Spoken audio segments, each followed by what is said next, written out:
Two-Faced Wrestling Talk, the podcast that goes beyond WWE and goes in depth on NJPW, AEW, ROH, PWG, and more. Also featuring fun pop culture and wrestling crossovers, listener Q&As, and extended discussions about wrestling topics past, present, and future. Now, here's your host, Kelsi. Hi, and welcome to Two-Faced Wrestling Talk. I'm joined, as usual, by my co-host, Paul. And boy, do we love you guys, because we're up at flipping 7 a.m. recording the podcast. Yep, normally we record on Thursday night, but I had a high school football play-by-play, and we couldn't do it on Wednesday because we had to watch all the shows on Wednesday We still had to watch shows last night when you got home from play-by-play, too. Yeah, so, and again, if you're looking for us on YouTube, sorry for just the graphic, but we're having an issue with our microphone that connects to our computer, and so we're just having to record an audio version through a different device. We're kind of bummed about it, honestly, because that Yeti mic is not cheap, and we must have damaged it putting it in our luggage to go to Chicago to try to record the podcast there. So I don't know what happened, but it's not recognizing the mic, and so it just sounds terrible if we use our webcam. So we apologize, guys. You can't see us. You can't see my awesome NSYNC mug I'm drinking out of. You can't see my Are You Afraid of the Dark notebook.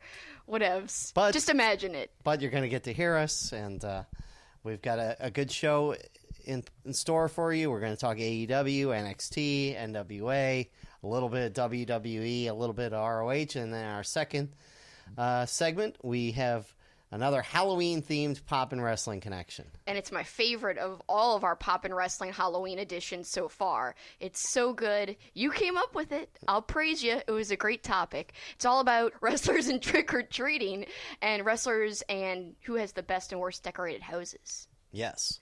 But before we get to all that, we want to mention, look, we have a Patreon. We would love for you to support us on Patreon. Help us get a new mic. If you join, it'll go towards that. Or at least to get the mic fixed. Yes. Patreon.com/superkickingit, SUPERKICKINGIT. Lots of different bonus levels. In fact, I just kind of tweaked one. I added, at the $10 level, a film and TV club so that you can talk to me on Discord. We'll also have live YouTube chats if you join that level, all about TV and film, any decade, any era, but I'm sure I'm going to concentrate a lot on the 90s, horror movies, all kinds of stuff like that. Great TV shows like we're watching Breaking Bad right now. I would talk about that if anyone joined that level. So check it out. There's also a lot of great lower levels too.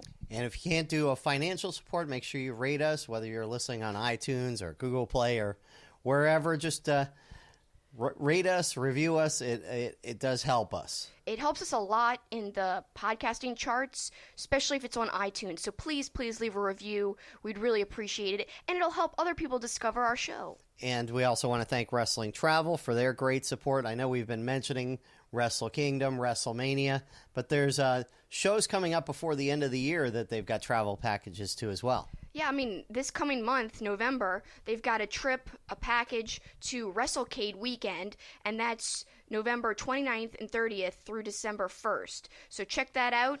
Travel packages starting from $650. Also, they've got a full gear bundle. We all know that that's right around the corner. Again, that's in November as well, November 9th. And those packages start from $599. And you can find them at wrestlingtravel.org. And also, if you have questions for them, you can always tweet them. At Wrestling Travel on all social media platforms. And they're always receptive. But now it's time for the latest wrestling news, opinions, and highlights. It's time for headlines.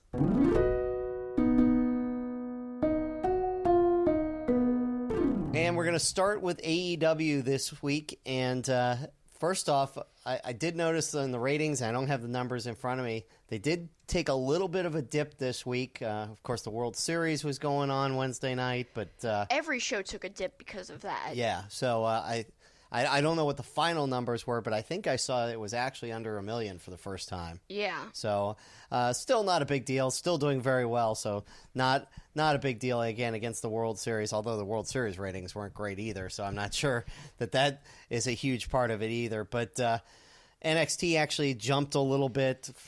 They couldn't go much lower. They were 20, I think, last week. They went up to like 17 or something. Well, that's a little better. AEW, I think, was still right at 4th in the Wednesday night ratings. So that's not bad. Yeah, still very good for AEW. And the show started with, a team that we're really starting to like in Private Party against my favorite tag team probably in the Lucha Brothers. Yeah. And I'm going to say some controversial things right now because it seems like everyone loves this match, and you and I are in the minority, and we didn't like it. There was a lot of awkward moments, awkward sequences, off timing, in my opinion. You've watched, and I have watched, so many Lucha Brothers matches, so many Phoenix matches, and he just seemed off. Since I've been paying attention to Phoenix, to me, this was one of his worst matches. He just seemed like there were a couple times he was even looking around like he was out of place. I don't know what if the communication wasn't great beforehand. That's why again, these Private Party I'm starting to really like. Lucha Brothers I love. So this is not like I would want to bash either of these teams. And it's not really bashing. It's just I know how good the Lucha Brothers are. Most people do. And this match just seemed off to me. It just, yes, it ended up having some great spots and stuff like that. But right. The Lucha Brothers didn't do as much of the stuff as they normally do. And like I said, Phoenix just seemed like he was off. I know Private Party is really good. They're a great tag team, but they haven't really fully captured me. I just don't think their ring gear is very representative of who they are. I look at them, I'm like, okay, they're party guys. That's like the whole gimmick, but their outfits are strange. And I don't know. I'm not really 100% buying into them, and I know that's a controversial comment because a lot of people are loving them, and they're great in ring, but, as far as characters, I mean, I could take them or leave them. They're all right. But, yeah, the match, there was something off about it, and it's weird because Meltzer's saying, oh, it was so great what they did with that opening match, and a lot of people just praising it, saying it was one of their favorite matches, and they couldn't believe how amazing it was. Maybe it's because of the cuts, the camera angles. Well, there were so many cuts. And we talked about this all the way back to their debut episode on TNT. I felt like the camera work was atrocious, especially at the beginning. I didn't notice it as much the last 2 weeks, but again this week, and this match particularly, just cuts for no reason. And rapid fire cuts, too. And I guess I notice it more because we work in TV and I'm always in a control room, but I didn't like it. And I'm always leery of bringing that up, in some ways because we have a TV background, so we kind of are noticing this more than maybe the average viewer. And I worry that we're maybe even ruining it for the common viewer who normally wouldn't notice that because they're not in TV. But I feel like it's so many that it's hard not to notice even if you're not in TV. Yeah, and they're cutting the shots that are just unnecessary. Like there's one time they cut away from a perfectly good shot to some low-angle shot where all you saw were the guy's legs. It wasn't in this match. But I don't know. They took a side shot where somebody was rolling out the ring in this match, and it's like you couldn't see anything. Why'd they take this weird side angle? It was strange. And they just could have left it on the wide, front-facing camera. Yeah, so, I mean, they're just whoever's what we call punching the shots, which means switching between the shots. The technical director, yeah. I think they're overdoing it, and so I know you want to keep it moving. It's supposed to look like a high energy product, but the product is high energy regardless of what you do with camera angles. To me, you do that kind of stuff when your product is kind of slow and boring, and you're trying to make it seem like it's more than it is. AEW is awesome. Yeah, doesn't need juicing up by the TV production. I mean, New Japan is awesome, and they have like half the amount of cuts. Yeah, as I saw in that match, and really in the show overall this week on AEW. I don't know. I was not impressed by the match like everyone else. So sorry, guys. But let's talk about the overall show because the overall show I loved. Mm-hmm. A lot of people complaining still about Dark Order, but you know what? People were chanting, "This is awesome" during their match against SCU. Yeah. So to me, that's a step in the right direction at getting Dark Order over. And a lot of people saying they're never going to get over. Is it the first blunder of AEW, these characters? I just disagree. It's like maybe I just have a propensity to like them because I know their other stuff and I know how good they are. But there's people who tweet at me every week saying, Kelsi, are you going to wake up and dislike Dark Order? Like, why are you always defending them? They're not going to be popular on the main roster. You got to give it time. This was like their first television match. And who cares if they're popular, as long as they're decent in the match, in the ring. AEW's got to develop characters. It can't just be, the Lucha Brothers and SCU and the Young Bucks. I mean, you've got if you're gonna emphasize that we do tag team wrestling, well, you got to have a deep roster of tag team wrestling. Exactly, and I just think they're a great team. Give it time. They're awesome in the ring, and they'll organically get over eventually. Or they'll get heat, and the worst thing that could happen is that there's no reaction. We always talk about that. Well, there is a reaction. This week, this is awesome. In previous weeks, people are booing them. So one way or the other, they're getting a reaction, and that's all you need. Exactly. So I'm sticking with Dark Order. I want to see how they develop. I'm still a fan. Look, I'm not a huge fan of the gimmick either. Let's be honest. It's not as good as their Super Smash Brothers gimmick. I mean, which, if that's the arguing point, then yeah, maybe at some point they're going to have to go more in that direction. Although Evil Uno looks the same as when he was in Super Smash Brothers. Grayson is the only one who looks different from that gimmick. So to me, I don't know. Yeah, the name's not as cool, but the idea is all right. I don't think anything's terribly wrong with it. Yeah. Whatever. So Lucha Brothers, SCU end up both winning their matches, so they will meet for the first championship in AEW Tag Team Wrestling. Up next was Kenny Omega versus Joey Janela. Of course, they met on AEW Dark the week before, which was supposedly a great match that we still haven't had a chance to watch. But not everybody got to watch AEW Dark. And so Omega and Janela wrestled on TV. And while they had a little video package of Janela's matches in AEW, you think they need to give him more of a backstory, much like you've talked about with some other ones in AEW. Give more of their backstory. I think this is AEW's main problem right now, and it goes from the bottom of the roster to the top. They're not running video packages as often as I think they should, because we're just getting to know these people, not you and me, but the casual viewer who is becoming an AEW on TNT fan. They need to know who these people are. Why does Janela have all this hatred for Kenny Omega? Why are they in this feud? Why do they have such intensity against each other in this match? Well, nothing was explained, and we aren't the only people who feel this way. Glenn Rubenstein tweeted, Janela versus Omega is fantastic, but watching AEW Dynamite, I have no clue if there is a story. So they were great on AEW Dark. They're having a great match tonight, but are there stakes? Are they in a feud? Did Joey piss Kenny off by saying anime is stupid? So, yeah, I think that that's a great point there. He's saying we don't know anything about why they're facing each other, what the story is. It just seems like a random match. And even more so, to go further, like I said, who is Janela? They didn't even mention the bad boy gimmick. They didn't mention any of that. They showed his previous highlights, but they didn't say, who he is. Yeah. And who he is fantastic. So. Yeah, I mean, they're going to have to give some of these backstories, I think, to engage the common viewer and talk about what a hero on the independent scene Joey Janela was. We know who he is. Obviously, we've seen a bunch of his matches, but there are people who are just like, okay, who is Joey Janela? Why should I care about him? Right, exactly. And look, to me, as I always say, for me, good wrestling trumps whether you have, good character, because there's plenty of wrestlers that I don't really know what their character is or care, but for somebody who is as established as Joey Janela, that a lot of people know, if you want to get the common viewers to understand why everybody's so in love with Joey Janela, that's why you got to do it. To take the opposite view, there's a billion great wrestlers today. You could say that about so many people. I feel like you do have to establish who people are, because wrestling alone can't really distinguish someone from anyone else, because there's so many great wrestlers. Yeah.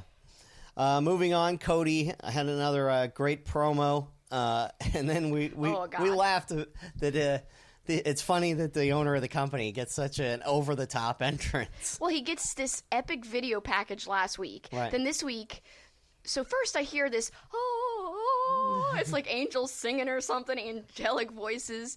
And I'm like, whose music is that? They tacked this, epic singing onto the front of Cody's music. I was like, what the hell? And then the middle centerpiece, whatever that big light fixture, is rising up, fog's coming out. I'm like, oh my god, this is like a WrestleMania entrance here.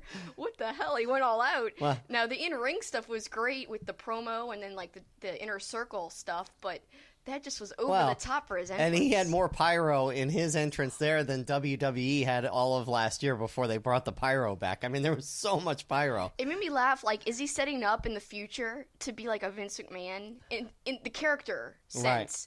Right. Meaning, like, okay, he's the rich boss. Right. He's the, everything I want, I get. And they could be laying the foundations for him to be a wonderful heel, an organic heel. Somebody who has the power to, like, put people in their place on the card. The story's there. I mean, all the elements of the character could be there. And, like, this entrance that was over the top could be a perfect little pebble laying down the stones for this foundation in the future, possibly. I loved when Jericho was up in the box making fun of MJF, saying, "Who wears scarves? Scarves are stupid." That was wonderful. That to me was maybe the highlight of the show as far as on mic stuff, because that was so funny. Wrestling meta, like referencing his own scarf, right? Not really, but kind of. So I love that type of stuff. And then Cody borrowed the scarf to punch through the glass, and they brawled all out into the hallway, and so that was good stuff. Eventually, MJF will turn on Cody, but man, it's great that he, quote, loves Cody so much that he'll allow him to use his scarf to punch through a glass window. It's great, and it'll be great when he eventually turns. So. We had Best Friends versus Young Bucks in a match that they Excalibur called a consolation match because both were eliminated from the tag team tournament. You had to get Young Bucks a win eventually. They are one of the top tag teams in the company, and I understand having them lose and putting over Private Party in the tournament, but I think this is the right choice to have them go over Best Friends. Best Friends can have a long time to build themselves back up. Young Bucks need to establish themselves as still one of the top tier tag teams in the company, especially with such a high caliber match against LAX coming up at Full Gear. And in fact, they ended the Best Friends Young Bucks match with Matt and Nick saying, "We accept LAX." Yeah. So that is going to happen, that match. I think the best moment of the match, though, was the Best Friends hugging Rick Knox and providing a distraction so that Orange Cassidy could plunge to the floor and take out the Young Bucks. That was probably the moment of the match. But the Young Bucks used more bang for your buck to finish it off. I was surprised. They didn't use the Indy Taker and they didn't use the Meltzer Driver, which usually they've been finishing matches with, or even Cease and Desist, which is their submission. They haven't really ended many matches like that, but to see them go back into the Bucks, grab bag full of old school moves, more bang for your buck. They used to finish a lot of matches with that, and they finished this one with it. I thought it was cool. I liked it, like a throwback. I like the video package with Britt Baker being back in Pittsburgh. I thought that was kind of good. With them calling it Britsburg. That was amazing. And like her ring gear that was thematic to Pittsburgh, that was awesome. The AEW terrible towels. That was cool really too. Cool. And you were like, oh, that's just regular terrible towels they probably Until brought. They held it up, yeah. And I was like, no, it's got AEW on it. The show ended with Moxley versus Pac, which I thought they weren't going to give enough time to. And in reality, that is kind of what happened, setting up a much bigger match down the road. But still a great brawl and going to be great going forward. I think it was a great decision to end the match that way. They kept talking about TV time limits, and here you actually enforce the rule. I think that's great, and it just perfectly sets up for a longer, better match. It gives a reason for this match not to be the biggest match. Yeah. With them facing up. It leaves it for later. It saves it. So I thought that was a good decision, and it was a great match, though, even though it was short. Yeah, I mean, still some great stuff between the spike by Moxley onto the apron, the Pac hitting the Avalanche Falcon Arrow, and then the 450 off the apron onto the floor was unbelievable. One thing about this match that brought up something that I wanted to mention that I think is a great move by AEW and TNT, and WWE should be doing the same thing. The commercials for Dynamite during the week on regular programming, they don't just say AEW Dynamite Wednesdays at 8 o'clock or whatever. They highlight this is going to be like the main event. And so all week I was seeing promos about Moxley versus Pac. And I think WWE should be doing the same thing for both Raw and SmackDown in their regular advertisements. Tell people what the main event is. Make it seem like, okay, this is a big deal. That's what this match is. So I think that's a great move by AEW. I agree. It's smart advertising.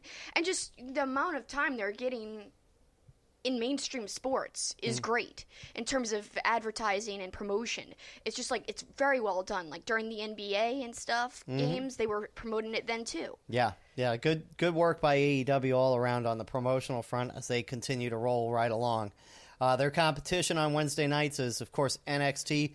Good show for NXT, but of course, still a couple matches that we just kind of zipped through because we just didn't feel like they were matches of consequence. But early on, Bianca Belair versus Rhea Ripley, and Bianca's kind of starting to show off the, the nasty side, I guess is the best way to put it, but which I like with her. I like her having some attitude. Me too. She's great when she has, attitude and just is smarmy and conceited. Yeah, I was kind of disappointed that Ripley actually won the match. I thought with the distractions and stuff, maybe there'd be like a no contest and build to something else, but Io interferes, then Candice comes in. Now we're going to have Io versus Candice again, which is fine. They're great together. But I thought maybe we were building into maybe a fatal four-way with Io and Candice. Maybe eventually. I'm sure if Ripley faces Baszler one-on-one, there'll be interference, and then that will set up the four-way. Yeah, we'll see. Matt Riddle versus Cameron Grimes. And I got to say this. I said this during the match. I think Cameron Grimes / Trevor Lee, there's just something about him now that he's doing more stuff. I'm much more invested in him and much more interested in him now than I was in Impact. For whatever reason, he just didn't resonate with me on Impact, but I think he's been great since he's been on NXT. I know you're not a big fan, but still. He doesn't resonate with me at all. Yeah. I never have really gravitated towards what he was doing. But let's talk about Matt Riddle and the obvious undertone of his feud, if you want to call it that, with Goldberg. Yeah, I mean, he's been teasing this Goldberg stuff for months. He's been playing it up. He's been talking about it on social media quite a bit. And here, you have him doing a jackhammer. And then at the end of the match, after he wins, he points to the camera and says, "You're next." Yeah. It's awesome. With the Riddle chants like Goldberg. Yeah, Riddle. So, it was awesome. Yeah. God, Riddle has the greatest entrance ever. He's got the greatest persona ever. And he's an awesome wrestler. I just love Riddle all around. He might have, my second favorite entrance just because it's so him. The music, the way he poses in the ring with his, arms stretched out. It's so Riddle. Yeah, I'm curious to see if this is, if we'll hear later if Goldberg, somewhere mentioned that he's a fan of Riddle and maybe set up this because it's interesting that Riddle would just keep taking shots at a Hall of Famer and the company would be okay with it, which may be, but I would not be surprised if somewhere backstage Goldberg mentioned to somebody, hey, this Matt Riddle is a guy, maybe build up a feud or something. In front of the camera, he's saying the opposite. Yeah, exactly. I mean, he's been saying, "Who's Riddle? Yeah, I'll never face him." Exactly. Insulting him. So that's why I think it's the opposite. Yeah. I think there's some sort of respect level there, and so we'll see if somewhere down the road we get a Goldberg versus Riddle. That'd be a match that you would never when Matt Riddle was wrestling in PWG. In your wildest dreams, would you have ever pictured a Goldberg versus Matt Riddle match? Never. And I only want it to happen if Riddle wins. Well, of course. There'd be no reason for Goldberg to win. Well, just like we didn't think he should have beat Dolph. Was that who he faced Yes. recently? Yeah. Well, that helped with Dolph's character, kind of. It was a really funny story moment. Right. Because at least Dolph kept saying, more, come back here. And so it wasn't just, really quick and then it was over. It was like a progressive beatdown that he did 4 times, 5 times. And like I said, it was a bigger story with that, and it was kind of cool. Riddle would not benefit from a loss at all. He's got to be put over. I mean, he's one of the best in the company right now. So to me, it could only happen if he were victorious. I agree. The main event was for the North American title, a triple threat, Keith Lee, Roderick Strong, and Dijakovic. We got the old shoulder charge by Keith Lee into Roderick Strong, which is always such a great visual because Strong gets tossed halfway across the ring with the shoulder charge. That was great, and I know you laughed, but there was also some scary and awkward moments in the match. Dijak just, when he kept getting up on the ropes, he seemed unsteady every time he got up on the ropes. Yeah. And I was really scared. What is he doing? Why is he, not balanced. What's going on? And then the most scary part, but it worked out. You describe it. It was insane. Well, Strong and Dijakovic were both up on the top of the rope and setting up for a superplex. And then, as we've seen multiple times throughout the years in wrestling, a third person, in this case Keith Lee, slips underneath and is going to powerbomb / superplex the two of them. But Dijakovic didn't really get a push off of the turnbuckle, and so it looked like Lee was going to kind of fall backwards with both of them, which, God, that would have been horrible. It would have been horrible, but he was able to do it. Because of his incredible strength, it ends up being this visually awesome, spectacular move because Keith Lee, basically with no help, ends up slamming both of them. But, God, Keith Lee could have really hurt his back or his knee could have given out. I mean, it was really a scary move. But in the end, the payoff ends up, as long as he is okay, a spectacular-looking move. It was spectacular, and he did go backwards after he planted them on the mat. He kind of fell between the ropes and almost fell off the ring apron, but he caught himself with the ropes, and that was crazy visually, just even the aftermath of the move. He's, affected and almost fallen out of the ring. Great stuff. And then the other thing, and I'm going to get to a point on both point what we just talked about, and this Keith Lee, we've seen him do it before, but the flip over the top rope for a 320 or whatever he is listed as, or what he actually is, for a big man like him to flip over the rope like he did, and then does a power bomb off the ropes as well. But I think WWE is missing an opportunity here because people aren't necessarily, if they're not invested in NXT, aren't watching NXT. I think on Raw and or SmackDown, they should show highlights of this match and those two things that we just talked about. This is why you should be watching NXT on Wednesday nights, and just show what Keith Lee can do. And to me, that's as good a selling point to get a casual viewer to watch NXT as anything for me. Especially WWE casual viewers who are already watching Raw and SmackDown. If you want them to watch NXT, that's what I mean, yeah. If you want them to watch NXT, show that clip. It's way better to do that, a better use of time to do that versus just recapping what's happening on Raw that you just saw. Yeah, exactly. 10 minutes before. Yeah, if you're going to run a promo for NXT during Raw anyways, why wouldn't you show 30 seconds of that match? And look, mix in some Dijakovic, whatever. That's going to get the casual viewer in. Look, fans are slowly warming to the Viking Raiders and the athleticism of Eric Hansen, now Ivar. But, I mean, Keith Lee is probably more athletic, would you say? At least equally as athletic. Or more, I guess. Yeah. I mean, I don't know. They're both really great. Yeah. It's hard to say. But, athletic in different ways. But even the Viking Raiders, for the people who aren't watching NXT, it took a little while for Raw viewers to get into them. Now they're really popular. That's my point. I think Keith Lee needs that kind of, push from Raw and SmackDown to get people to watch NXT, so that when he does come to the main roster, people already know him. Promotions would be easier in general if you did this. If you did highlights like that during Raw. Check out what happened on last Wednesday on NXT. Show some of your top people, your top moves. Then, when they are eventually moved up to the main roster, people already know them, people have accepted them, and at least if they didn't tune into NXT because of the promo, they're at least familiar, because of the promo itself, a little bit at least, with the talent. I agree. Finally, the ending, not a surprise the way it ended, although you think who Roderick Strong pinned was the wrong person, because Keith Lee hits a big move on Dijakovic.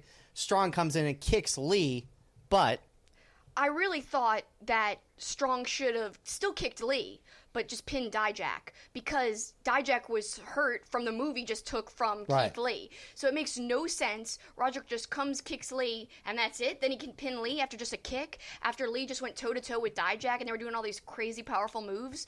To me, that was just the wrong choice 100%. And then you've got, Undisputed Era coming down to the ring, and then, Lee and Dijak just completely gone. Right. So I thought maybe that, Lee and Dijak would partner up with maybe Gargano and Ciampa, who came down as well.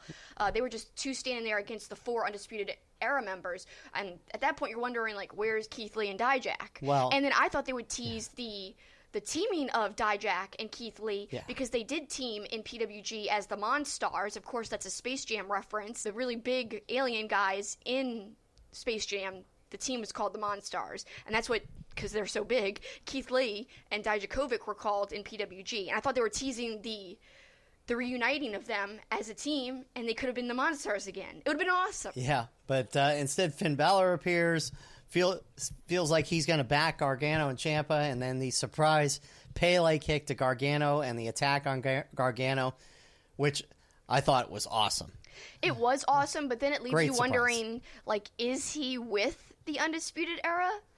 I don't know, because the Undisputed Era were just, like, frozen in the ring doing their little stupid hand signal for, like, 10 minutes. I say stupid just because I don't like the hand signal. I think it's really hard to do, and it's whatever. Anyway, it works. A lot of people like it. But standing in the ring just posing like that, it seemed like forever. Then Finn Balor was just looking against them with Johnny Gargano by his feet, all beat up. So to me, it's like, what does that mean? Like, I wish he would have beat up Gargano and gone and beat up the Undisputed Era, but I understand he's outnumbered 4-1, so maybe that's why he was just being smart about it. And I do think it makes sense, like, he's the old face of NXT, and he's mad that Gargano's the new face of NXT, and if his past is going to be his future, truly, he's got to establish himself as the face again. So the only way to do that is to take out the current face. I agree. So I think that part makes sense, but I'm just a little confused. I don't want to see him team up with the Undisputed Era. And I think the fact that he didn't do the hand gesture or anything at the end means he's not. He's just kind of on his own, but it kind of, when he first does it, you're like, oh my God, is he going to be part of Undisputed Era? I'm sure eventually he's going to face Adam Cole, but this gives him something to do, I guess, other than just go straight and face Adam Cole, because they don't want Adam Cole to drop the belt, obviously. This is why they're setting this up. So I think Finn's like, it's his journey back to the title. I don't doubt that he'll get the title back, but first he's got to face Gargano, and that's going to be a great match. So I think that's actually quite smart. It makes sense logically, storyline-wise, so it's really, there's nothing wrong with it at all, and eventually we're going to get the Finn Balor-Cole match anyway, so no need to worry, it'll happen. Yep. Staying on the WWE front, a few talking points about Raw. First, the Ric Flair promo at the beginning, which has gotten all sorts of buzz. Was he drunk? Was he just crazy?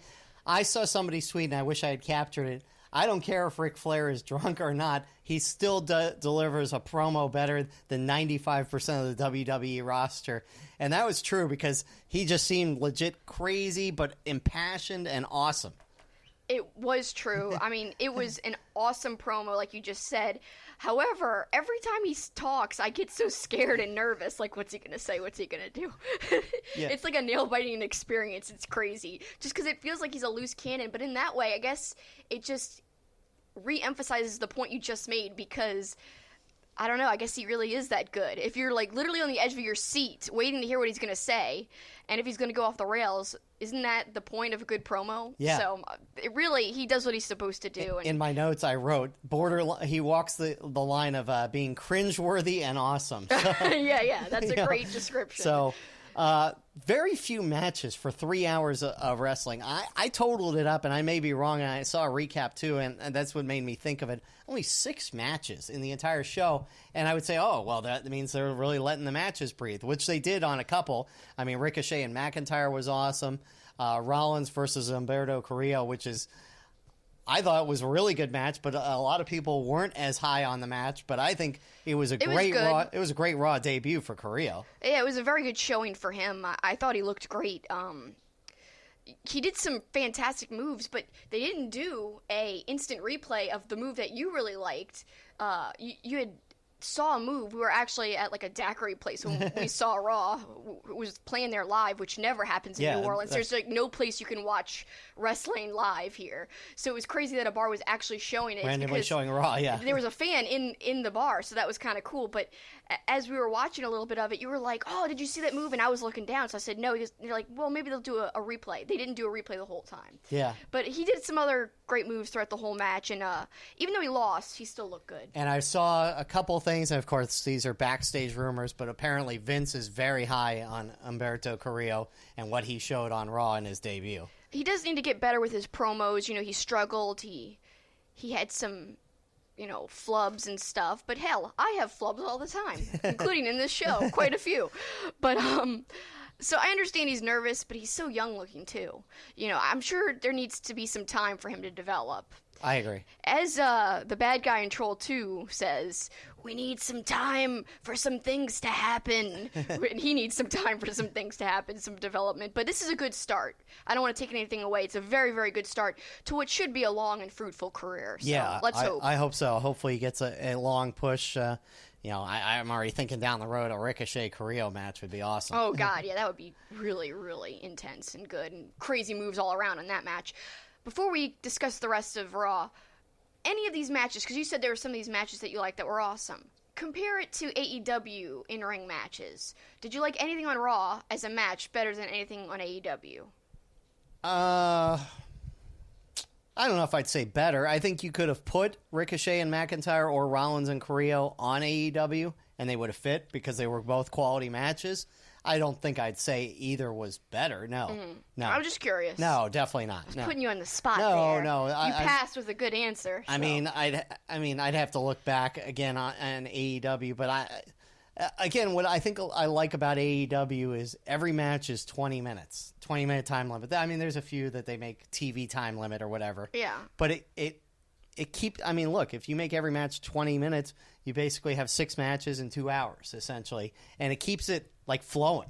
Not to move backwards, but I do want to say I love the longer matches on AEW, and I really love this week's episode as a whole, but you don't see as many promos. No. I like that they're not doing the Raw interview-style promo, because I always hate that. And yeah, they had this weird thing with Jen Decker, or whatever the heck, and Brandy, where Brandy went crazy and, heel-like. I'm not talking about that, because that was barely even an interview promo, and obviously they will have some interview promos with Jen Decker on board, but I like that they're not doing overboard on that. But I do think I wouldn't mind seeing AEW doing Ring of Honor style promos where it's wrestlers just talking into the camera, saying what they want to accomplish. If you're not going to do a video package of their career or who they are, at least just have the wrestler talk to the camera. You could still do an old school great feeling promo and it not be corny. Ring of Honor, I feel like, does it all the time, or used to do it when Bucks were in Ring of Honor, or when Adam Cole was in Ring of Honor. They would talk to the camera all the time and it would be a great promo. Just do that in AEW. I wish they would do that. Speaking of promos, we're going to get back to promos here in a second when we switch promotions. Couple quick final thoughts. Street Profits had a pretty good showing against the OC in their Raw debut in the main event, but the funniest thing was at the end. Not just the funniest thing, the best part of all of Raw was Street Profits. Yeah, Montez Ford. Yes, Montez Ford, Street Profits, hanging out and dancing with a baby. Yes. So Ford literally just grabs the baby. Well, the mom handed the baby to him, but he's dancing with the baby. It was awesome and so cute, and the baby was really happy. Oh, big smile on the baby's face. The baby was so cute. And what a great moment for the family to have for ever. Yeah.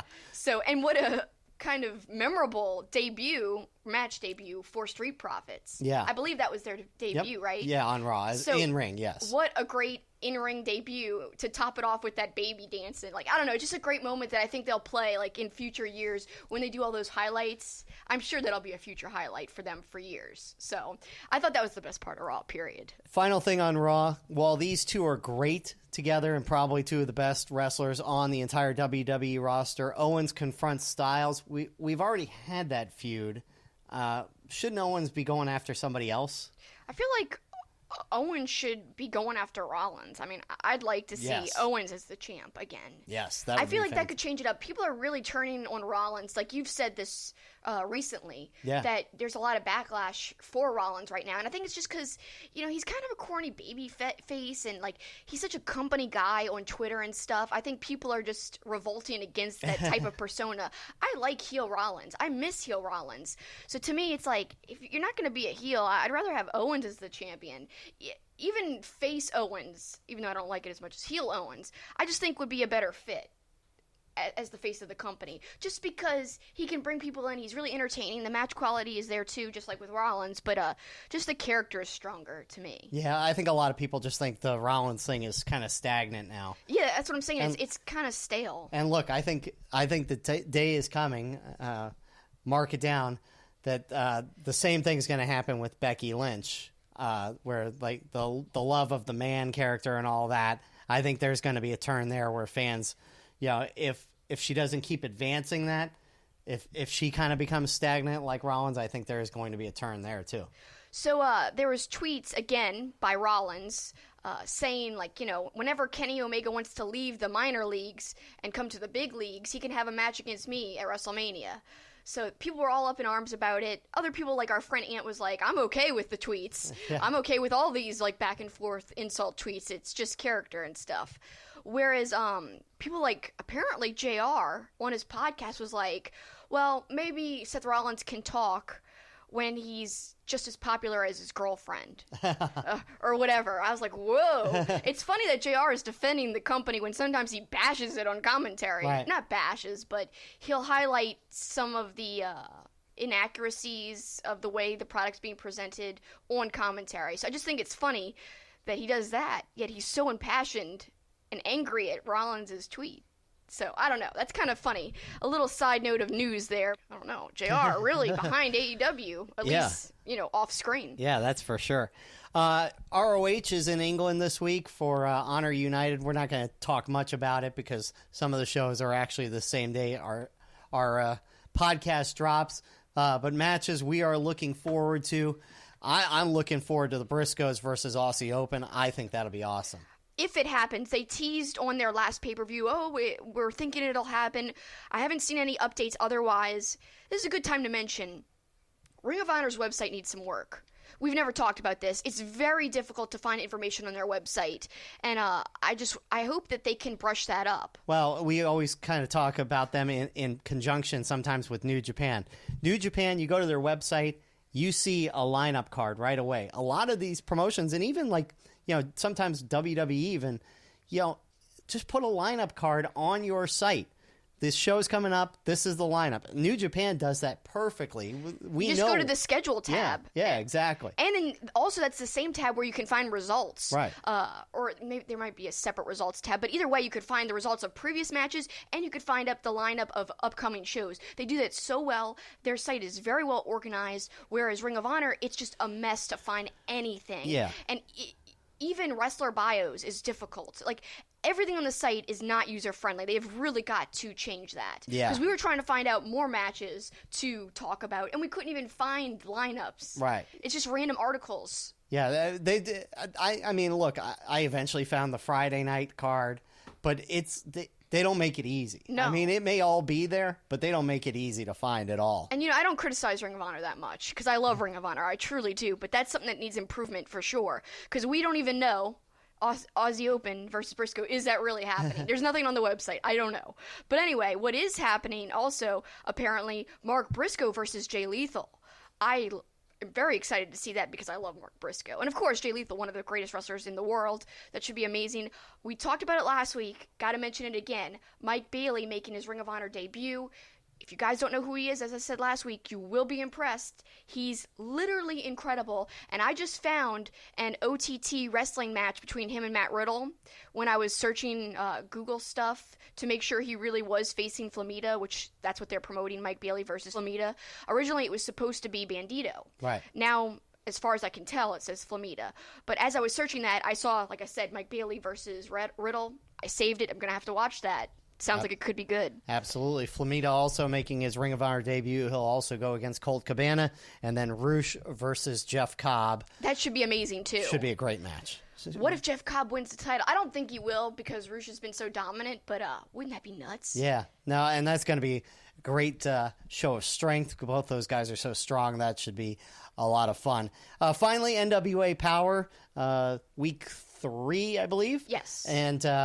if you didn't skip past the beginning of the countdown and started right at the show, you would have seen a lot of people talking about NWA and how it's different, and all of a sudden you saw us. Yeah, I couldn't believe it. There were people tweeting at me, like, all of a sudden, on Tuesday, my notifications blew up, and I had just gotten home, and I was like, why do I have like 20 notifications right now? People were like, we just saw you super kicking it. We just saw you on NWA Powerrr. Tons of people. So thanks all you guys if you shouted us out and let us know that we were on the countdown. We weren't going to watch it live because it falls right when I'm driving home from work usually. Right. So we had planned on watching it later that night, but we didn't really get to it till last night. But good show overall. I really will say my favorite part of the show is the promos. Promos are awesome. They are so old school and incredible. They just shine because there's nothing else in wrestling like that right now. Just what AEW lacks in promos, NWA Powerrr has in promos. Well, they've got great guys who just are cutting awesome old school feeling promos. Well, Kingston starts the show with his promo where he gets in between Cornette and I believe his last name is pronounced Galley. Yeah. And like it just kind of felt like chaos because Cornette's tripping over his mic, the mic's banging all over the place, and Kingston's all impassioned about the Dawson brothers. And I thought that was just a great promo to start the show. It was like he was so angry and yelling. And as we said from Impact long ago, the streets are watching. The streets are watching. So it doesn't matter. You don't know where I come from.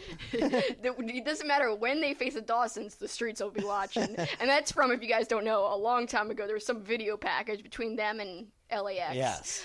Santina and Ortiz, where I don't know, somebody said the streets are watching, but we laughed about that forever. And now every time we see anybody who was involved in that video package or that match back in Impact, we say the streets are watching. Yep. So that's where it comes from. And then Aaron Stevens, formerly Sandow, had a great promo. The Eli Drake Tim Storm promo was great. Look, Tropical Pirate. Yeah. That was so ridiculous. That was ridiculous. Where was the tropical part? I guess aren't all pirates tropical, technically? I guess by nature, yes. Yes, I don't know. Anyway, I like that a Eli lot. Drake, I think, well, he's not my favorite wrestler. Mm-hmm. I think he's one of the best on promos. He's just, you've always said he's a combination of Ric Flair and The Rock. Yeah. I mean, if you really listen to his voice alone, just the way it sounds, he can, in 1 second, sound like The Rock. Like, literally like The Rock's voice. And then the next second, he sounds like Ric Flair. I think he watched both of them.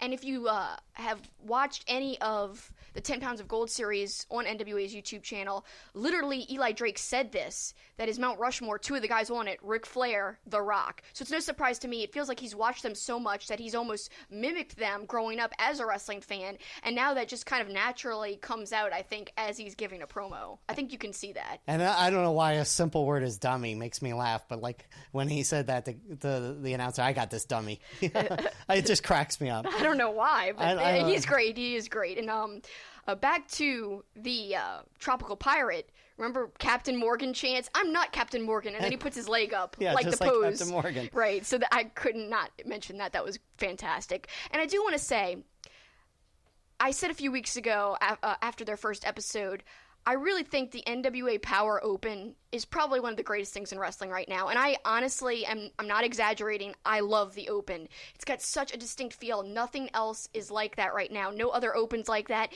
It has a classic feel, a Stranger Things feel, like an 80s feel. Just, it's incredible. The 80s are hot. I mean, whether it's American Horror Story or Stranger Things, I mean, going with that 80s motif is a good move. Yeah, it's popular right now. I mean, nostalgia for 80s and 90s right now is kind of the hot thing.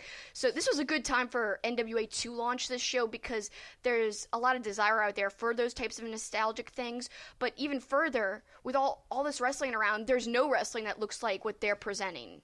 This is true. No product that looks like this. And I think that's something that separates them from people feeling a burnout while watching them. I think people will be like, well, this is different enough. This is nothing like AEW. This is nothing like NXT. This is nothing like Raw. Let me check it out. And this is like what separates, my week from the rest of the wrestling. Yeah, I mean, I'll watch it just for the promos because the promos are great. Me too. That's my favorite part. I'm not a huge fan of completely mat-based wrestling, so the wrestling doesn't excite me as much as I'll watch the hour for the goofy commercials and the promos. I love the commercials too. That's another thing that nobody's doing. It's really unique, very creative. Very bizarre. Very bizarre. I memean, the whole thing is you obviously don't need commercials when you're airing on YouTube and Facebook, but it adds to it because it feels so 80s and cheesy. It adds to the uniqueness of the whole thing. I really like it a lot. Genius idea. And you love to fast forward through intros and stuff and opens when we watch TV and stuff. You don't really do that with wrestling, but I'll always watch the Open if we watch this, more often. Oh, absolutely. The Open's just so fantastic. And they actually added new shots in the Open this week, so. Yeah, absolutely. Some good stuff. Also some good stuff, our Poppin' Wrestling Connection, and when we come back, we are going to dive into Halloween one last time before Halloween next Thursday? Yeah, yep. Thursday. So we'll be in Boston. This is, yes, next we will. Thursday. And this is going to discuss best and worst houses to go to if wrestlers are setting up their houses, and best and worst candy, and we've got some good answers from you guys, so stay tuned. Two-Face Wrestling Talk is proud to be sponsored by Wrestling Travel.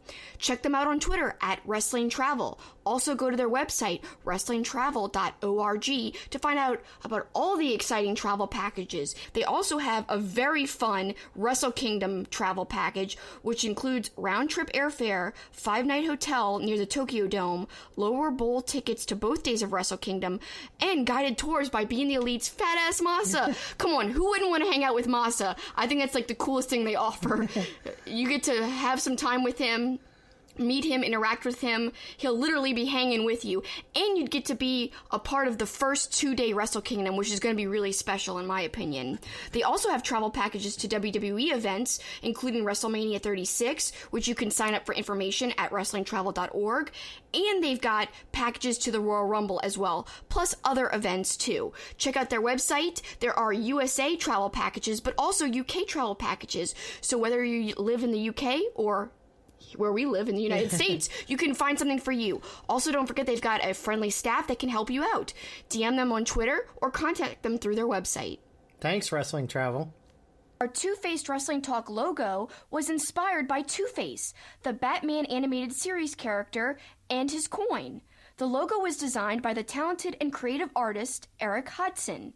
Eric creates wrestling-themed pieces as well as other pop culture art. He is also currently working on a Roddy Piper comic book. You can follow him on Facebook, Twitter, and Instagram at Dreaded Dinosaur. You can also support his work by becoming a patron at patreon.com/dreadeddinosaur. Please check out his work. And now back to Two-Face Wrestling Talk. So it's time for our Poppin' Wrestling Connection. As we've mentioned all month, Halloween is Kelsi's favorite time of the year, which means she's got about 7 days left, and then she'll sink into a depression because Halloween will have passed. This has been the greatest month. I've watched, it's about to be 50 movies. I think it's like 44 right now, through September and October. Horror-themed, Halloween-themed movies. I had like an official marathon list. I haven't done an official to the T, like following my list to a T type of thing in years. So I'm very proud of my progress on a little movie marathon. I'll be very sad when it's all over. But it's kind of cool. Like we teased in the first block, we're going to be in Boston on Halloween. Might go to Salem. We'll see. But that should be really cool. But it will be sad when it's over. I mean, even right now, I'm wearing a Halloween shirt. I know you guys can't see because we don't have a video version, but it's little candy corn family, and it says, "Don't eat us." And they're all scared and like got little sad faces. Well, I'll eat that whole family because I love candy corn. See, I asked people this week on Twitter their favorite candies and their least favorite candies for Halloween. Let me guess, candy corn won both. Candy corn won least favorite. Yes. Lots of people hate it. Oh, I know. You either love it or hate it. I like it. Yeah. I like it a lot. I mean, the candy corn pumpkins I love. Oh, yeah. I know you like those a lot. Big time. Yeah, so I don't know. I mean, I'll say that Jelly Belly candy corn's not the same. I like Jelly Bellies, but I don't think those are really good. I rather regular candy corn. Yeah, no, I love candy corn, but yeah, people despise it. Favorite candy, it seemed to be Reese's as the front runner, and that's no surprise. Reese's Pieces or Reese's Peanut Butter Cups? Peanut Butter Cups. Okay. Well, either way. Some people like the pumpkin-shaped ones. I hate those. I think the ratio is quite off. I love regular Peanut Butter Cups. Reese's, they've got the ratio perfect, but when they do their pumpkin version, the peanut butter, it's just way too much. The ratio is thrown off completely. Too little chocolate, too much peanut butter. Give me a classic peanut butter cup any day. Not these Reese's pumpkins. Reese's, just stick to your cups. You know what you're doing with those. So whatever. So our final Halloween themed thing is a Poppin' Wrestling thing, which, not to pat myself on the back, but I'm going to. I came up with on our trip to Memphis when we were coming up with Halloween ideas. And you put it out about a week ago, and got some response, but how did you put it out on Twitter? How did you ask? So I asked which wrestler would have the best decorated house for Halloween and which wrestler would have the worst decorated house on Halloween. Like, so as you're trick-or-treating, you're going by all these houses, and some of these houses, wrestlers own them, and they'd be either terribly decorated or awesomely decorated. And I wanted to know what people thought, who would have the best and who would have the worst decorated house. Then I also said which wrestlers would give out the best treats while you're trick-or-treating, and which wrestler would give out the worst treats while people are trick-or-treating. We had some amazing answers. I'm really impressed this year. Yeah, I think they were great, and looking forward to reading a lot of these answers, but we're going to start with mine, and then we're going to bookend it with Kelsi's answers to end it. Best house was actually my hardest one to come up with, and I probably went the lame route, excuse me, because it probably seems easy, but maybe not. I haven't seen any of the answers, so who knows. But I put Bray Wyatt as the best house. I think, he's shown a propensity to decorate the Firefly Funhouse. He's got characters that would scare you. Obviously, he would scare you when he answers the door. So he would be my choice for best house. It would be like a walk-through haunted house, more so. Yeah. And even when his match with Randy Orton happened in the House of Horrors, they could use that house. That could be his house for trick-or-treating exactly. in Halloween time. And it would be filled with cheese because that match was cheesy. Oh, it was terrible. The worst house, and I think you told me a few other people have said this one, but Baron Corbin, he just would embrace not participating in Halloween. He would be the house that you would toilet paper at the end or throw rotten eggs at or whatever, because he would give out terrible candy. He may not even answer the door. He might be the kind of guy that you'd knock on the door or ring the doorbell and you'd see him sitting on his couch not getting up to answer the door, and you just hate him. Yeah, you do hate him. So did you ever toilet paper a house? I don't think I ever did. No. I never did either. No. I don't want to destroy people's houses. I don't know. I was a good kid. Whatever. I just turned when I became an adult. Okay, that makes sense. Best treats. I know a lot of people probably said this, but the New Day, they're great at giving out treats to people. So cereal, pancakes, and now you have them throwing out candy. And remember, they had the ice cream truck there for a little while or whatever, or ice cream cart or popsicle or whatever I can't it was. remember. And then, to me, this is my best answer. The worst treats would come from CM Punk and Austin Aries because they'd give out a bunch of tofu nonsense. That is great. No one said that. And it would be just awful. Like, they'd be like, you don't need to be eating candy. Eat this healthy tofu. I'd throw it in the garbage. Yeah. Here's what I think here: tofu. Yeah. Screw you. You go there and you go there and get some tofu. You'll be wanting some candy corns. You won't hate candy corn quite so much. No, you'll hate tofu. You'll really be craving candy corn after that. So those were mine. That was great. I really liked the last one. Yeah, I wasn't expecting that was clearly my best answer. Yes. You were on the same wavelength as some other people, as we'll see as we go on reading the answers. But let's go to the first one at the Jim Cerny. That's spelled Cerney. Realistically, the nicest guy in wrestling, Mick Foley, would give out the best treats. Also, he decorates like crazy for Christmas, so I would assume he'd do the same for Halloween. Worst decorations and worst treats, Vince McMahon. You don't deserve any candy. At KVNG Primetime says, I think Marty would have the best decorations for his house. I feel like he'd have a Batman theme and a Batman signal, but with a villain logo. I like that. Worst decorations would go to Darby Allin because the decorations would probably legit kill you. And the worst treats go to MJF. They'd be too salty. I like that. Wonderful answer. Makes total sense. At Dave Pozeski, our good friend, good guy Dave, best decorated would probably be Jimmy Havoc because he really loves horror, and he'd go out of his way to make his place scary. Very true, Dave. Worst decorated would be The Miz because caring for his family takes a lot of time. Who has time to decorate with kids? That's what Dave told me later. Best treats is Charlotte because she can afford it. Worst is Paul Heyman because he's a jerk. That's awesome, Dave. Heyman wouldn't give treats because he's an advocate for dentists. That's true.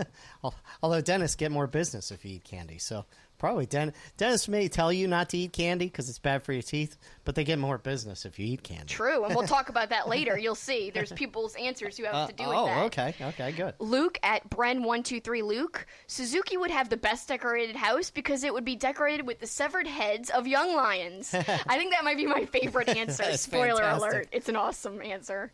At Derek Stark, Natalia would give out some candy, pink and black colored. The Boogeyman would give out worms, and Lacey Evans would give out candy corn.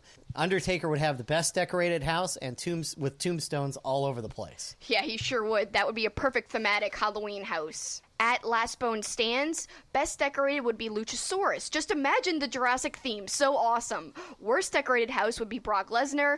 Best treats would obviously be the New Day, so on your wavelength. And worst treats, Lars Sullivan. And he'd put a gif with Lars just screaming. He looked like the old man from the Monster House movie, the little animated movie. It's funny he mentions a Jurassic theme for a decorated house. My dad had Jurassic Park themed section of our house because we decorate our house from floor to ceiling. If I was in wrestling, the answer would be me for best decorated house, by the way. Yes. But I am not in wrestling, so whatever. At Wolves of Excodia, best decorated, Baron Corbin. So taking the opposite for me because he's into dead stuff. So like that he buys skulls and stuff. Yeah, so that actually is probably a better answer. Worst decorated, Shorty G, because he can't reach too high to place the decorations. Which, by the way, I'm not a fan of the switching the name to Shorty Gable, by the way, but that's a whole other tangent. Best treats, Big E, because he's always up for a good time. Worst treats, Joey Ryan, because you'd have to reach into his trunks to get them. That one legit made me laugh when I read it. I was like, that is fantastic. Genius. Who would want to do that? Yes. It's a disgusting candy. I mean, that's where he keeps his lollipops, Yes. so... At 5 stars in the dome, you've got to believe that Lance Storm would likely have the worst decorated house. It would have nothing on the porch. His lights would be off. Get out of here, kids. Mr. Henry Shouldn't Play with Dead Things says, what a fun topic. Damien666 would go all out decorating his house. Best candy, I'd say The Rock. Worst candy, Simon Dean. You'd probably get an apple. Worst decorated house, Vince. Only because he hadn't had a Halloween Havoc pay-per-view. Come on, Vince, there's money to be made. Yeah. I think The Rock would give out pies. We did baked pies. That's true. That's funny. And speaking of Halloween Havoc, we did stuff on Halloween Havoc last week. So if you didn't get a chance to listen to our episode, go back and listen to that as we talked about the stages and one of the epic matches from that time. At Jay Burke says the Godfather gives out the best treats, and obviously you know what he's talking about there. Oh, jeez, Pete's. At Headlocks H, just going to say MJF totally gives out pennies. And not everyone gets a penny, only the one in the group who he deems the best. I like that, he clarified. Not even the whole group. Yep, that's fantastic. At Halloween Halpin, you've got to think that Bray Wyatt would go the extra mile in decorating his house for Halloween since he clearly appreciates theatrics. I bet Vince doesn't do to decorate for Halloween and probably views it as a weakness if you do. And I bet Cody gives out the best candy. Great answers. Ashley at Ashley's Not Cool, best decorated house, Matt Hardy, and she had took my original answer, by the way, for best decorated house. I was going to say Broken Matt because the broken compound was well decorated. That's a great answer. Not regular Matt Hardy, but broken and / woken Matt, I thought would have the best decorated house, but she said that as well. Worst decorated house, Baron Corbin, like you. Best treats, The New Day, and worst treats, Vince McMahon. Great answers. Now I don't like my Baron Corbin answer because I forgot about all the skulls and stuff. But yeah. I still say he'd be a jerk. At Daniel T. Rush 87, best decoration Bray Wyatt until Seth burns it down. Worst decoration Lacey Evans. It'd be a Southern Fall theme without spiderwebs, ghosts, etc. Best candy, Big E would have the full size candy bars. Worst would be the Boogeyman who would just hand out worms. I was actually thinking that was actually before my tofu answer. That was actually my worst treats. I think the tofu answer is really good, though. I'm glad you went that direction. At Big_God2, Velveteen Dream, I guess he's saying, would have the best decorated house, or maybe the worst. He just put numbers. Velveteen Dream, Bray Wyatt, Big E, MJF would give out vegetables. Yeah, so clearly he's saying MJF would be the worst on the treats, for sure. Right, yes. At J. Kearns91, Aleister Black would have the best decorations for sure. I agree. He would definitely have a good and nicely decorated He'd house. answer the door and he'd slowly rise up and give you the candy, and then with fog and everything. All night he'd just be up and down in his little thing giving out candy. That would be awesome. At the L Dave, Velveteen Dream has the best decorated house. Orange Cassidy has the worst decorated house. I believe that. No effort, hands in his None. pockets. He can't decorate with his hands there. Best treats, Joey Ryan. Oh, that's the opposite. Somebody said worst treats. He's saying the best treats, Right. Joey Ryan. Worst treats, Zack Sabre Jr. I'm glad someone mentioned ZSJ because he cut a great promo last year bashing Halloween, saying it was bollocks, saying it was just terrible. And also bashing pumpkin spice. Was he getting ready to say? Who was he getting ready to face when that was? That was it Evil? Evil, yeah, I think it was Evil, and that was awesome. Yeah, he said it was rubbish. That's what he said. Halloween is rubbish. At T_N_Angel, best decorated house, Seth Rollins. I mean, look at his bank account. Worst decorated house, Bray Wyatt. He has no house anymore. Someone burned it down. Best treats, the OC. They are too sweet. Too sweet. And Kane, he once worked as a dentist for a few years, of course. So that took my original worst treat answer, but we'll get to that later. At McGeeky Designs, best house, Matt Hardy with the house. Hardy likes to party. Worst house, at Lance Storm because he has to be serious for a minute. Best treats, at Cody Rhodes because he'd give out full-size bars. And worst treats, Britt Baker because, she's a dentist. Yeah. At Morrison's Prof, best decor, The Undertaker. Worst decor, Bray Wyatt. Ashes are difficult to decorate. Best treats, The Elite. Worst treats, The McMahons. Do I really need to explain the last two? No, they make perfect sense. I think that was great. Our good friend Kristen at Kristen Ashley. Best decorated house, Bray Wyatt. Worst decorated, Brian Cage. Best treats, New Day. Worst treats, and this is my favorite, Sue Young, Priscilla Kelly. I like that a lot. I think the worst treats, greatest answer. Yeah, Sue Young might be a category for the best house, though, because she'd have all her undead brides there to scare you and stuff. So that would be a good house. At Headlocks H, best decorated New Day, worst decorated MJF, best treats Otis in both quality and quantity, and worst treats Britt Baker. She'd probably give out toothbrushes. She probably would. And Chibs countered that, my friend Chibs at Chibi Halloween, or Britt Baker pulls a fast one on you and gives you the sweetest treats because she knows what makes your teeth go bad really fast. And I said, yeah, she'd sabotage her enemies by giving them super sugary treats to make their teeth fall out quicker. Chibs said yes, then she says they can come to her for a checkup and collects their money. Beware of heel Britt Baker. She takes your money and your teeth. I'm glad to see Chibs and I are on the same page on the dentists secretly wanting to screw you over and maybe give you more candy. Yeah, so they can make more money. Exactly. Yeah. At Raw Mopar Fan, best house, John Moxley. Worst house, Lacey Evans. She's getting a lot of heat on worst house because she's trash. No tricks about it. Best treats, Daria B because Demandy's Donuts. Duh. Worst treats, Randy Orton because he hates the fans. Honorable mention, one who calls the cops on everyone having fun, Vince McMahon. I could see him doing that for sure. Then this one just got in at the last second at PCH Nilbog. Best house, Dalton Castle, because he's a peacock and can't help himself. He's got to overdo it.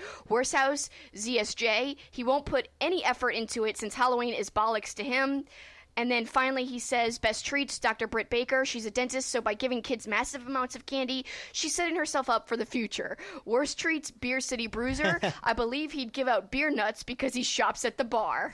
Wonderful answers there. Fantastic. That was a lot of fun and some good stuff all around. And with that, Halloween is over. No! No! What's not over is your tweet of the week. So what do you got for us this week? I didn't give my house answers. Yeah. Sorry, forgot. Yeah, so don't forget my answers. I worked really hard to make sure I didn't repeat anybody's I just wanted to get answers. to your tweet of the week. That's always one of my highlights of the week. Well, I do have to get to work here very soon, so we've got to hurry. But I do want to say, although Halloween is about to be over, I do plan to drop some bonus audio, 2 bonus audios next week. We talked about wrestlers in horror movies last year. I'm going to replay that audio, redrop that for you guys to enjoy. Also, I asked for Halloween and horror-themed questions on Twitter. If you want to submit one, you can still do that. Just go to @SuperKickinIt. I'm going to record some special answers that I'll release next week, so look out for that. But to my Halloween answers, the best decorated house would be Sami Callihan. OVE would put out a great, wonderful haunted house. They would set up really scary traps and stuff. They're not afraid of anything, but they can sure be scary if you're someone visiting them. But also, a step further in the explanation, Sami Callihan is just awesome.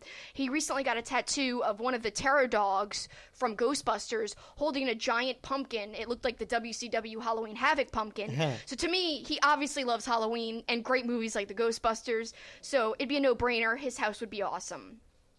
Worst decorated house, the RTC, also known as Right to Censor. They would be against Halloween. They would think it's a sacrilegious holiday, and they would be really offended at all the other houses that were decorated for Halloween. Love they would that also turn off their porch light completely. Yes. Yeah, no one could even get candy. They're against that too. Worst treats would be also Sami Callihan, because he's so gross. He always spits and drools everywhere.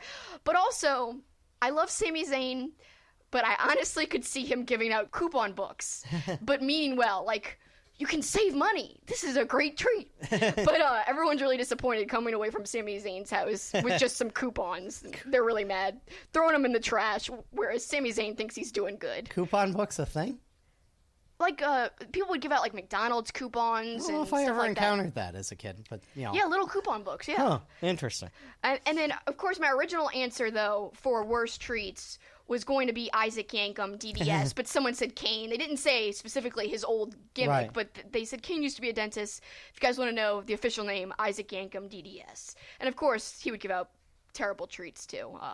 But best treats would be Johnny Gargano and Candice LeRae.